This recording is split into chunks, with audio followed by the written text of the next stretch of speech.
इस फिल्म की शुरुआत होती है 1936 से। ये वो दौर है जब अंग्रेज सारी दुनिया पर कब्जा जमाना चाहते थे, जगह जगह अपने ऑफिसर्स भेजते थे। ये कहानी एक आइलैंड बोर्नियो के सारावाक इलाके की है। अंग्रेजों ने इसे भी ब्रिटिश कॉलोनी बना लिया है। यहाँ इवान सोसाइटी रहती है। इनका रहन सहन आदिवासी लोगों जैसा है। यहाँ अंग्रेजों की तरफ से भेजा गया है जॉन को। यहाँ जॉन की मुलाकात यहाँ के गवर्नर हेनरी, जो कि ब्रिटिशर है, उससे होती है। हेनरी जॉन को इस इलाके के बारे में बताता है। वो कहता है कि यहाँ के लोग आदिवासी हैं। जॉन यहाँ अपने फादर के काम को अप्लाई करने आया है। ये वर्क क्या है ये हमें आगे पता चलेगा। हेनरी अपनी वाइफ एगी से भी जॉन को मिलाता है। जॉन यहाँ पहुँचा है इस एरिया को सिविलाइज्ड करने, ताकि यहाँ के लोगों की लाइफस्टाइल भी अंग्रेजों जैसी हो जाए। उस दौर में अंग्रेज जहाँ भी जाते थे अपना कल्चर स्प्रेड करना चाहते थे, पर कई जगह इसका उल्टा हो जाता था। यानी वो खुद ही नई नई जगहों के कल्चर से इन्फ्लुएंस हो जाते थे। अब क्या जॉन अंग्रेज़ों का कल्चर यहाँ के लोगों को सिखा पाएगा या फिर कुछ उल्टा होगा। यहाँ उसकी दोस्ती एक आदिवासी से हुई है। वो उसे अपने बॉस से मिलाता है। जॉन के सामने यहाँ की फेमस ड्रिंक ऑफर की जाती है। ये ड्रिंक एक खूबसूरत सी लड़की लाई है। जॉन की नज़र जब उस पर जाती है तब उसे देखता रह जाता है। यहाँ की लड़कियाँ यहाँ का कस्टम डांस पेश करती हैं। बाद में जॉन को भी डांस करने को कहा जाता है। जॉन जब डांस करता है तब सबको हंसी आ जाती है। ड्रिंक करने की वजह से उसे उल्टी आ गई। वो वॉमिट करने गया। लोगों को लगा कि ये भी कोई स्टेप है। सब उसके साथ वॉमिट करने लगे। जॉन को समझ नहीं आ रहा कि वो कहाँ फंस गया है। बाद में जॉन हेनरी से मिलकर कहता है कि तुमने मुझे इस सोसाइटी के बारे में ठीक से नहीं बताया। हेनरी कहता है कि इवान सोसाइटी ड्रिंक कल्चर को मानती है। ये लोग पीते बहुत हैं। इसके बाद यहाँ सेलिमा को लाया गया है। सेलिमा वही खूबसूरत लड़की है जिस पर से जॉन की नज़र हट नहीं रही थी। हेनरी बताता है कि आज से सेलिमा जॉन के लिए वाइफ की ड्यूटीज़ निभाएगी। यानी वो जॉन की स्लीपिंग डिक्शनरी होगी। वो जॉन के साथ हम बिस्तर होगी और उसे यहाँ की लैंग्वेज भी सिखाती रहेगी। इस तरह उसकी स्लीपिंग डिक्शनरी हुई। ये भी यहाँ के कल्चर में शामिल है। यहाँ के मेहमान को एक स्त्री दी जाती है संभोग करने के लिए, जिससे मेहमान अपनी संभोग की ज़रूरतें पूरी कर सके। पहले तो जॉन को यह सब बड़ा अजीब लगा। वो कहता है कि उससे भी चूज करने का हक होना चाहिए। सेलिमा कहती है कि मैंने तुम्हें चुन लिया है। उसे बुरा भी लगता है जब जॉन उसके साथ बेरुखी दिखाता है। किसी भी स्त्री को रिजेक्शन बर्दाश्त नहीं होता, पर हेनरी ने जब जॉन को डांटा तब जॉन को हाँ करना ही पड़ा। जॉन भी बड़ा जिद्दी है। वो दूसरे रूम में सोया। सेलिमा को इससे बड़ा गुस्सा आया। सेलिमा को अच्छा नहीं लगता है कि वो जॉन के लिए नौकरानी की तरह काम करती है, पर जॉन उसके साथ संभोग नहीं करता। वो घर छोड़कर जा रही है। बाद में जॉन उसे मनाने जाता है। वो कहता है कि मैं तुमसे इसलिए दूर नहीं रहता हूँ क्योंकि तुमसे बास आती है, बल्कि इसलिए क्योंकि मेरी आत्मा इन सब के लिए आज्ञा नहीं देती।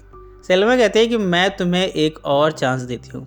अब धीरे धीरे सेलिमा और जॉन आपस में बातें करने लगे हैं। दोनों के कमरे अलग अलग हैं, पर रात को नींद आने से पहले दोनों एक दूसरे से खूब बातें करते हैं। सेलिमा कहती है कि उसे भी इंग्लिश लैंग्वेज सीखनी है। सेलिमा जॉन के जिन अंगों पर हाथ रखती है, जॉन उस अंग का नाम इंग्लिश में बताता है। इस तरह सेलिमा जॉन से इंग्लिश सीख रही है। जब ये लिप्स पर पहुंचते हैं तब दोनों आपस में चुंबन क्रिया करते हैं।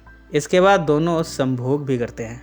संभोग के समय जॉन का शीघ्र पतन हो गया। जॉन कहता है कि उसे इंग्लिश लैंग्वेज तो आती है, पर संभोग में उसके हाथ ज़रा तंग हैं। सेलिमा कहती है कि तुम मुझे इंग्लिश सिखाओ, मैं तुम्हें लंबे समय तक संभोग करना सिखाऊंगी। इसके बाद दोनों धुआंधार संभोग करते हैं। अब जॉन शाम को घर जल्दी आ जाता है। सेलिमा उसे संभोग के नए नए तरीके सिखाती है। जॉन भी इस एरिया के लोगों को सिविलाइज करने की कोशिश करता रहता है।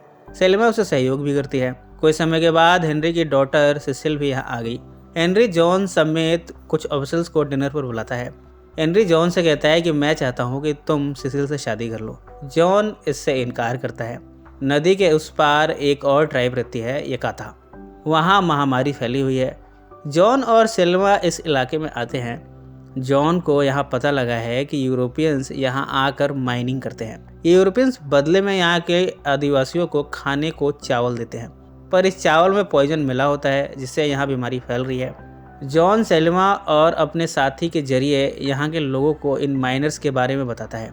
इस तरह यहाँ के लोगों ने इन माइनर्स को खदेड़ दिया। कई यूरोपियंस को तो मार दिया गया। इस तरह यहाँ के आदिवासियों पर जॉन का एक एहसान हो गया। हेनरी और उसकी वाइफ ये चाहते हैं कि जॉन सिसिल से शादी करे, पर जॉन को सेलिमा का साथ अच्छा लगता है। वो सेलिमा से शादी के लिए पूछता है। सेलिमा इसके लिए हाँ कर देती है, पर इनकी राह में बड़ी अड़चनें हैं। सेलिमा के ट्राइब के लोग भी शादी के लिए तैयार नहीं हैं। हेनरी ने सेल्मा को अरेस्ट करवा दिया ताकि वो जॉन से शादी ना कर सके। जॉन उसे छुड़ाने जाता है पर हेनरी जॉन को धमकाता है, उस पर चार्जेस लगाने की धमकी देता है। वो कहता है कि तुम्हारी वजह से कई यूरोपियंस की जान गई है, अगर ये बात मैंने ऊपर तक पहुंचा दी तो तुम्हें सारी उम्र जेल में बितानी पड़ सकती है। यहाँ जॉन को हेनरी के साथ डील करनी पड़ी है। अंत में जॉन और सेल्मा दोनों को हार माननी पड़ी। सेल्मा को लॉन्ग हाउस के पास शादी के लिए हाँ करनी पड़ी, जबकि जॉन की शादी सिसिल से करा दी गई। इस शादी को भी 1 साल बीत चुका है। जॉन रहता तो सिसिल के साथ है, उसके साथ संभोग भी करता है, पर सेल्मा को वो अपने दिलो दिमाग से निकाल नहीं पाता। 1 साल से उसने उसे देखा नहीं है। सिसिल की माँ एगी जॉन को धमकाती रहती है कि जॉन को सिसिल से ही प्यार करना होगा। अगर उसने सेल्मा से मिलने की भी सोची तो उसकी खैर नहीं। इस कहानी में नेविल भी है। वो हमेशा शराब में डूबा रहता है। वो सिसिल से शादी करना चाहता था, पर जब सिसिल की शादी जॉन से हुई तब जॉन से उसे ईर्ष्या होने लगी। वो तो मौका ढूंढ रहा है जॉन से बदला लेने का। एक बार जब सिसिल और जॉन एक दूसरे का हाथ पकड़े फिल्म देख रहे हैं तब जॉन की नज़र चारों तरफ है। उसे फिल्म में कोई इंटरेस्ट नहीं है। सिसिल समझ जाती है कि जॉन किसे ढूंढ रहा है। वो घर आकर सेल्मा के बारे में पूछताछ करती है। जॉन बता देता है कि उसने पता लगाया था सेल्मा की शादी किसी बेलेंसाई से हो गई है। वो कहता है कि उन दोनों का एक बच्चा भी है। सिसिल समझ आती है कि जॉन के साथ ज़बरदस्ती हुई है। वो अपने पेरेंट्स को, खासकर अपनी माँ को अच्छी तरह जानती है। वो जानती है कि उसकी माँ ने जॉन को कितना फोर्स किया होगा शादी के लिए। वो कहते हैं कि वो हमेशा से ऐसा हस्बैंड चाहती थी जो उसे दिल से प्यार करे, किसी के फोर्स करने पर नहीं। वो जॉन के साथ सिंपथाइज भी करती है, अपनी खूबसूरती से उसे लुभाने की कोशिशें भी करती है। जॉन सिसिल के साथ अच्छा हस्बैंड बनने की भी कोशिश करता है, उसे संभोग का सुख भी देता है, पर उसका मन सेल्मा को भुला नहीं पाता। एक दिन लेक पर जब वो है तब उसे सेल्मा दिखी। वो अपने हस्बैंड के साथ है, उसके साथ उसका बच्चा भी है। जॉन की नज़र बच्चे पर जाती है। वो बच्चा जॉन की तरह गोरा है। उसे पूरा यकीन है कि ये बच्चा उसी का है। वो अपने असिस्टेंट फेमस से इस बारे में बात करता है। फेमस इन दोनों की मीटिंग अरेंज कराता है। जॉन सेल्मा के घर के पास जाकर छुप गया। सेल्मा जब आती है तब जॉन उसे कन्फ्रंट करता है। वो कहता है कि ये बच्चा उसका है। सेल्मा बात काटने की कोशिश करती है। सेल्मा जाने लगी। यहाँ फाइनली जॉन ने अपने बेटे मंदार से पहले मुलाकात की। अब सेल्मा और जॉन अक्सर मिलते रहते हैं। नदी किनारे दोनों अपने बच्चे को नहलाते हैं। जब बेलेंसाई को पता चला कि उसकी वाइफ जॉन से मिल रही है तब वो जॉन को मारने की साजिश करता है। वो रेजर ले जाकर जॉन को काटने की कोशिश करता है, पर वो कामयाब हो नहीं पाया। बेलेंसाई को अरेस्ट कर लिया गया। इतने सालों से हेनरी अपने अंदर राज छुपाए है। वो फाइनली जॉन से कहता है कि जब वो यहाँ आया तब उसे भी स्लीपिंग डिक्शनरी दी गई थी। उसने भी उस डिक्शनरी के साथ संभोग किया। उस स्लीपिंग डिक्शनरी से उसे एक बेटी हुई थी। वो बेटी और कोई नहीं बल्कि सेल्मा ही है। हेनरी ये सब जानते हुए भी सेल्मा के लिए कुछ कर नहीं सकता। उसके हाथ बंधे हुए हैं। ये सब जानकर जॉन को हैरानी हुई है। वो नहीं चाहता कि उसके बेटे की ज़िंदगी भी कुछ यूं ही बीते। जॉन को बेलेंसाई के बारे में फैसला सुनाना है। जॉन नहीं चाहता कि बेलेंसाई को कोई भी सज़ा हो। सेल्मा भी उसके पास आकर कहती है, बेलेंसाई ने मुझसे शादी की थी ये जानते हुए भी कि मैं प्रेग्नेंट हूँ। वो बहुत अच्छा पति है और साथ ही उसने मंदार के साथ भी अच्छे बाप होने का रिश्ता निभाया है। पर हेनरी जॉन को फोर्स करता है बेलेंसाई को मौत की सज़ा सुनाने के लिए। हेनरी कहता है कि उसके ऊपर भी प्रेशर है। अंत में जॉन ने बेलेंसाई को मौत की सज़ा सुना ही दी। सज़ा से 1 रात पहले सेल्मा छिप कर बेलेंसाई से मिलने आती है। वो देखती है कि जॉन ऑलरेडी यहाँ पहुँचा हुआ है। जॉन ने बेलेंसाई को एक गन दी है और यहाँ से अपनी जान बचाकर भागने को कहा है। बेलेंसाई यहाँ से भाग गया। सेल्मा ये सब देखकर जॉन से फिर से प्यार करने लगी है। दोनों यहाँ आपस में चुंबन क्रिया करते हैं। जॉन कहता है कि वो कल डॉक पर सेल्मा से मिलेगा। दोनों यहाँ से बोट में भाग जाएंगे। सेल्मा भी इसके लिए राजी है, पर अगले ही दिन यहाँ आदिवासी सेल्मा को फोर्स करते हैं नेविल की स्लीपिंग डिक्शनरी बनने के लिए। उसे ज़बरदस्ती नेविल के रेजिडेंस पर भेजते हैं। नेविल सेल्मा को बांधकर उसके होठों पर लिपस्टिक लगाता है। नेविल सेल्मा के साथ बलात्कार करने की कोशिश करता है। इधर सिसिल जॉन से कहती है कि वो प्रेग्नेंट है। ये सुनकर जॉन शॉक्ड है। उसने तो सिसिल को छोड़कर भागने की प्लानिंग की थी। इधर सेल्मा नेविल को हिट करती है, उससे बेहोश छोड़कर अपना बच्चे लिए यहाँ से भाग जाती है। इधर जॉन दुविधा में है कि क्या करे। वो एक नोट लिख रहा है।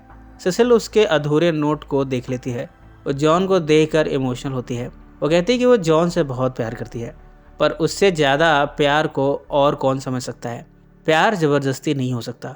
वो चाहती है कि जॉन हमेशा खुश रहे, उसे सेल्मा के पास चले जाना चाहिए। वैसे भी जॉन की याद के रूप में जॉन का बच्चा उसके पास है। अंत में अब जॉन ने भी सेल्मा के पास जाने की ठान ली है। इधर सेल्मा को यहाँ के लोगों से बचकर भागना है। जॉन का असिस्टेंट उसकी मदद करता है, पर डॉक पर जॉन अभी तक नहीं पहुंचा। सेल्मा उदास हो जाती है। किसी तरह रात बिताकर अगली सुबह सेल्मा बोट से यहाँ से भाग रही है। इतने में यहाँ हेनरी आया है। वो साथ में गन लाया है। ऐसा लगा वो सेल्मा को मारने आया है, पर ये गन वो सेल्मा को देते हुए कहता है, इसे रख लो, तुम्हारे काम आएगी। सेल्मा अपनी फेरी टेल की बुक दिखाती है।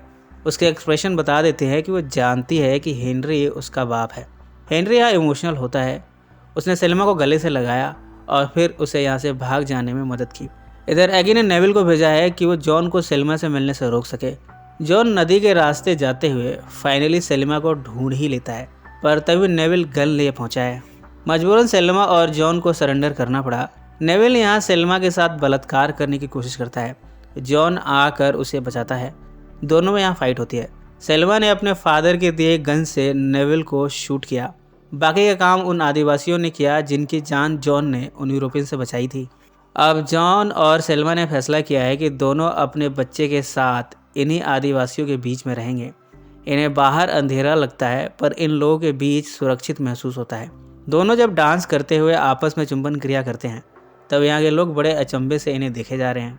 इसी नोट पर यह फिल्म समाप्त हो जाती है। सो फ्रेंड्स, फिर मिलेंगे ज़िंदगी के किसी नए मोड़ पर।